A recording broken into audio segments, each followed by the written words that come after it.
kulanti wacan wanaagsan daawadayaal mar kale soo laabasho wanaagsan aan idinla wadaagno xogihii ugu dambeeyay howlgalladii ka socday qaybo ka mid ah gobolka Jubbada Hoose. barnaamijkan kii ka horreeyay waxaan idinku sheegnay in xalay uu soo bilowday howlgal ka dhacay deegaan lagu magacaabo Weelmarow oo qiyaastii 40 kiiloomitir u jira degmada Afmadow ee gobolka Jubbada Hoose isla markaana aan sidaas uga fogeyn degmada Xagar ee isla gobolkan Jubbada Hoose. ciidanku markuu howlgalkaasi sameeyay kadib ma aysan laaban halkii ay ka yimaadeen ama ay ka soo ruqaasteen balse taasi bedelkeeda waxay garowsadeen in ay sameeyaan howlgallo kale oo ka dhan ah kooxda argagixisada al-shabaab waxaana ay cagta sii mariyeen deegaano hor leh oo muhiim ah hase yeeshee wararka hadda ugu soo dhacaya isla markaana goor aynu helnay ayaa xaqiijinaya in gabi ahaanba gacan ku haynta degmada Xagar ee gobolka Jubbada Hoose isla markaana istiraatiiji ah una dhaxaysa degmooyinka Afmadow Jirib iyo Bu'aale oo ka kala tirsan Jubbada Hoose iyo Jubbada Dhexe in saaka gacanta lagu dhigay isla markaana ay gacanta ku hayaan iminka ciidamada daraawiishta Jubbaland iyo kuwa xooga dalka gaar ahaan ciidanka sida gaarka u doobaran ee Danab ciidamadan waxa siyaabo kala duwan oo waliba aad u sareysa ula shaqeynaya saaxiibada Soomaaliya ka caawiya dhinaca la dagaalanka argagixisada gaar ahaan ciidanka Ameerikaanka oo dabcan iyagu goor sii horeysay deegaanka Weelmarow duqeyn khasaare badan geysatay ka geystay goordow waxaan qadka telefoonka kula xiriirnay taliyaha ciidamada daraawiishta degmada Afmadow Mahad Maxamed Islaam kaas oo dabcan warbaahinta Jubbaland u xaqiijiyay in si rasmi ah ama in si rasmi ah oo dhab ah ay ula wareegeen gacan ku haynta degmada Xagar oo ka tirsan gobolka Jubbada Hoose haddii inta aynu waraysiga gudagalin aynu fiirno degmadan iyo muhiimadda ay u leedahay Jubbaland sida hore aan idinku sheegayba ama barnaamijkan kii ka horreeyay aan idinku sheegay degmadan waa degmo istiraatiiji ah marka laga hadlayo xagga iyo mandiqada ay ku taal sababtoo ah gobolka Jubbada Hoose ay ka tirsantay laakiin waxay xigtaa dhinaca gobolka Jubbada Dhexe waxaana u dhaxaysa saddex degmo oo muhiim ah oo ay ku jirto caasimadda Jubbaland ee Bu'aal dhinaca kale Jirib ayay sidoo kale marin u tahay oo loo maraa ama markii degmada Afmadow laga baxo meelaha kale ee la sii maro ayay ka mid tahay markii dhinaca Jirib loo socdo haddii Afmadow u socoto oo Jirib ka tagto waa masti inaad marto degmada Xagar haddii Bu'aal u socoto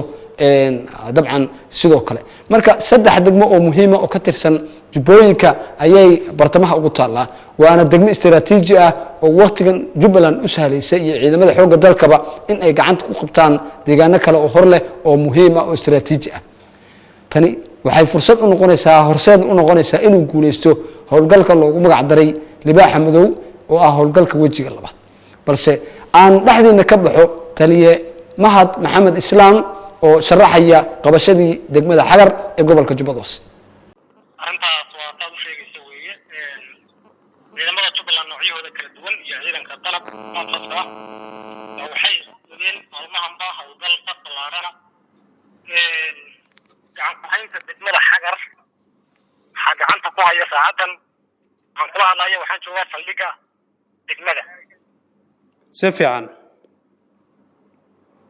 wax iska hormaada oo ka dhacay ma jiraan way ka baxeen way ka carreen nimankii deegaanadan duleystay ee haystay waayo macnaheedu ma hor istaagi karaan ciidamada xilliga howlgal toosa lagu qaado ma hor istaagi karaan way iskaga baxeen marka si nabadgelyo ah aan ula wareegnay magaalada guud ahaan magaalada amnigeedana macnaheedu annaga gacanta ku hayna wax dhib una magaalada kama jiro baaritaano macnaheedu ciidamadu ay wadaan amniga magaalada lagu xaqiijinayaa ilaa hadda socda waxaa sidoo kale macnaheedu ciidamadu ay howlgalkaas safka ballaaran maanta iyo xalay iyo ay ka fulinayeen meelo kala duwan oo aan ahayn degmada Xagar waxay ciidamadeenu qaasatan xalay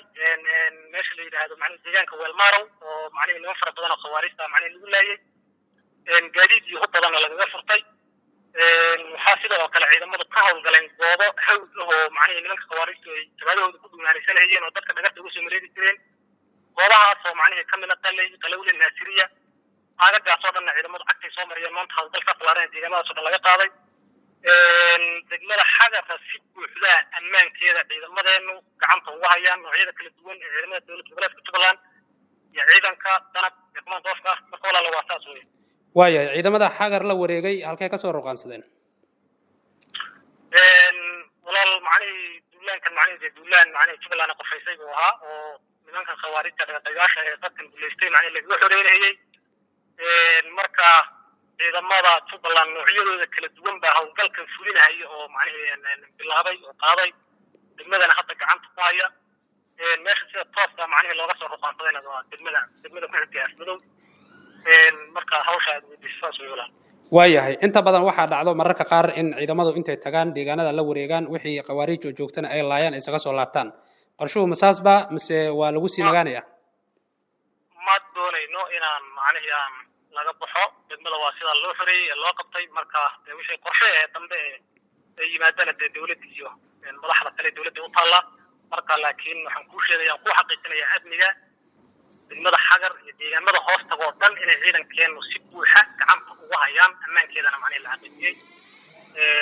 deegaanada iyo wadooyinka soo gala iyo goobihii cashuuraha baada ku qaadi jireen iyo dhulkaas oo dhan baaritaan ciidamadeena ay ku hayaan marka walaal hawshaas waa sidaas waayahay markaynu eegno dhanka Weelmaro waxaa la sheegay in khasaare xoogan loogu geystay nimanka qawaariijta shabaab bal ka waran qaabkay ay howlgalkaasi u dhacay iyo meedadkii saaka Afmadow la keenay iyo gaadiidkii caasiga ahaa haddaad warbixin kooban naga siiso warbixintaas macnaheed Weelmaro waa saan kuu sheegay waa la qabsaday ciidankeena macnaheed xalay qabsaday xogaha macnaheed ciidankeenu ay aan kala helaynana 15 khawaarijta ka tirsan baa meesha lagu dilay waa laga furtay gaadiidna waa laga furtay miinooyin badan oo dadka u soo mareegayeen meeshaas ciidankeenu ay ku qabteen oo gacanta lagu hayaa marka dagaalkii xalay Weelmaro marka saas loogu leeyay waa laga guuleystay ciidankeena ka gacan sareeyay wayna ku baabeen khawaarijta